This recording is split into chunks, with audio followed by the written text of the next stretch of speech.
communities and especially our schools, we'll see that it is actually undeveloped, underdeveloped communities. In other words, when we look at, for example, the school over here, right over here, it is one in many schools, right, that has the space, right, but is not developed. So what usually happens is that in cases like this, right, you'll find that the Western Cape Education Department would rather prefer to put up another school on the same school grounds, right, as a temporary school, instead of developing this grounds. I mean, on this very same ground, you could have a turf, you could have basketball court, you could be having a netball court, you could be having a five-a-side that is open to the community, and also you could be having athletics tracks. Why not? Why not? So the question that we all should be having is that when are they going to decide to develop our communities? Instead of speaking about vandalism, we know that vandalism is a thing. It is real. It exists in our communities. But that is just but one of our problems. We are capable of solving our problems because to every problem, there is a solution to every problem, right? And our solution to vandalism is quite simple and straightforward. Give the people jobs, create employment, create more employment opportunities so that people don't have a reason to go and vandalize, because you'll find that not everyone that goes out and vandalizes is really doing it for drugs. Some of them are genuinely taking this money home to the kids.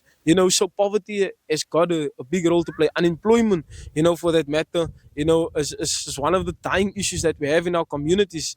And so when you look at spaces like the school grounds, like I just mentioned now, that is underdeveloped, that is not being developed. Many of these structures is still structures from the apartheid, when the schools were built in the apartheid.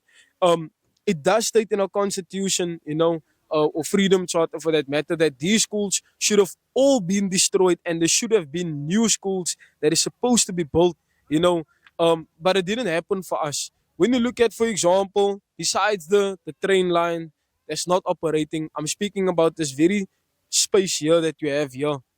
Why is this not being developed? Why is there not something going up here?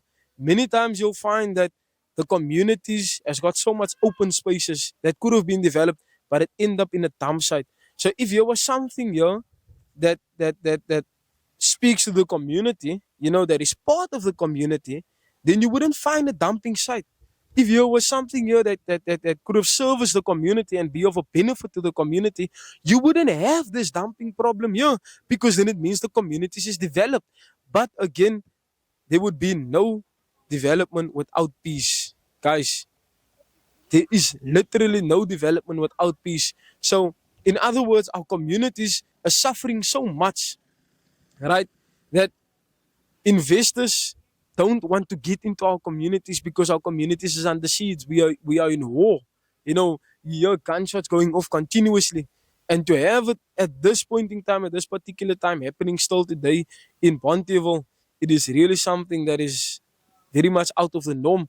Given the fact that Bonteheuwel, I don't know if government or if the system is trying to punish Bonteheuwel because they had a big role to play in setting this country free, through the heroes, that was before Ashley Kriel and Anton Franz, and that even lived through Ashley Kriel and Anton Franz. And even today, we will continue to fight the system. We will continue to have the spirit of Ashley Kriel and Anton Franz living within ourselves and within our communities. Look at our kids. They have to play in the streets because there's no development. There's nothing that is happening in our communities. So they need to kick in the streets, they need to be here, roaming around in the streets because there's no development, So it really, really doesn't make sense to me at all, when we look at the situations that our communities are facing. We need to fix this. And the only way we can fix this is by voting for the National Colored Congress. That is the only way. It's the only solution for our people.